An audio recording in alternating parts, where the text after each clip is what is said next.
So now that our first piece is done, it's time to knock this one out. We'll be doing the plaster in each of the crevices. It'll be done the same way, so I won't do that on camera. The reason I wanted to show you this board is it has a stationary hill already attached on the back. You can see it's very strong. You can lift the entire board just by this one piece.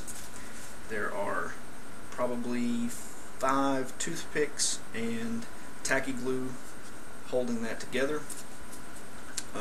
You can see here that there is a slight slope on this end and on this end, and there is a little bit of a gap here. So in order to hide this gap, what I'm going to use is all-purpose joint compound. It's just drywall mud, and the reason that I use that over the liquid nails is the nails are a little bit harder to sand whenever it's not on a flush flat surface. So that's what I'm going to do with the joint compound. I'll show you how to apply it and how to sand it smooth, and we will go from there. Okay, so now we're going to fill the crack with the joint compound. You can see here what it looks like. The consistency is just like plaster that hasn't set. And what I'm going to do is get just a little bit on my finger and dab it on, making sure to fill out the crack.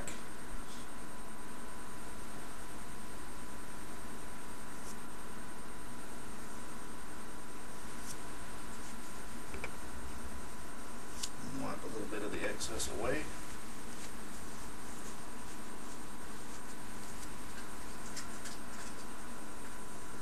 I don't know if you can hear my dog eating in the background.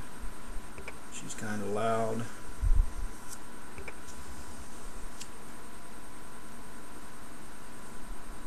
Okay. We're going to do that again, making it a little thicker.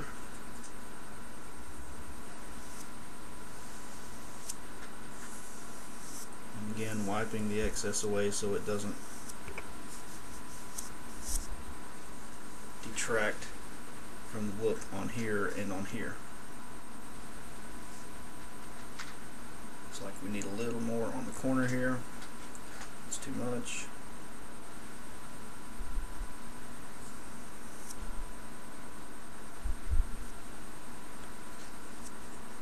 Could really use a second set of hands.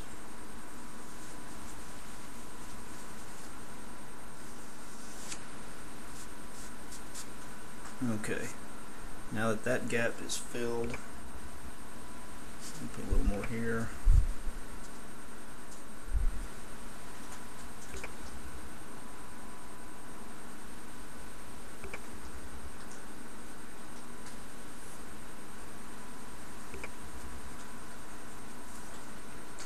Any excess that isn't laying flat, we want to feather it up if it's on the top part, or feather it down and out if it's on the bottom.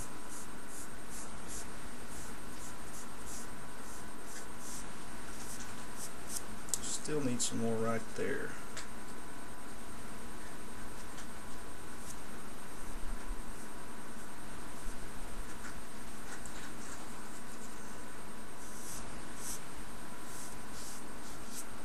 Okay, I think that's got it. Let me see if I can give you a little better close-up.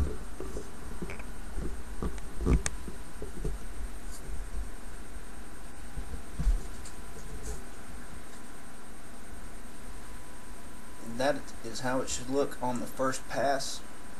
Now you may get a little cracking once it's actually dry. That's fine. You can go back with some liquid nails, some Pro-Bond glue, or even some more of this joint compound, and knock out any cracks that are left. For the most part, this should take care of it, though. We'll have to come back and sand it down and make sure that it's smooth, and that's all there is to that.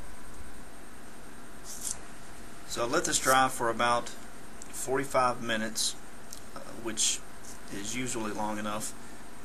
Could take as much as an hour, hour and a half to be completely dry, depending on how thick you put it on. but once it gets to a chalky state and is completely white, you're all set at that point. So now we're going to take some 220 grit sandpaper. It's just cut into a little more manageable size. We're going to start at the top, give it a light sanding.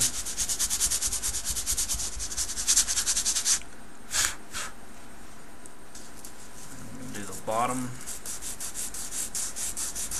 just to make sure that we don't have any humps.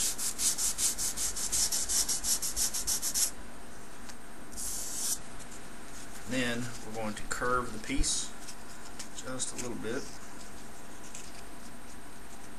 We don't want a point sticking up, we just want it rounded enough to where we can put our finger on it.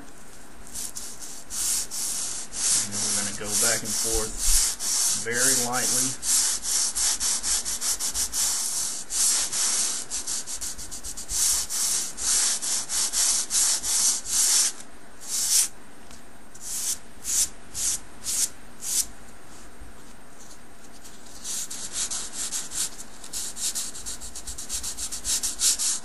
Don't need much here. Just want to knock the big edges off.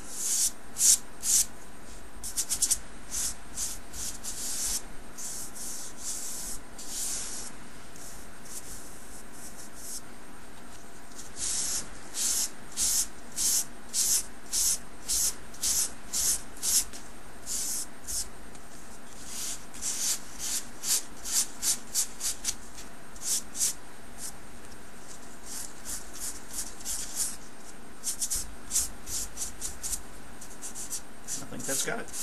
That's all there is to it.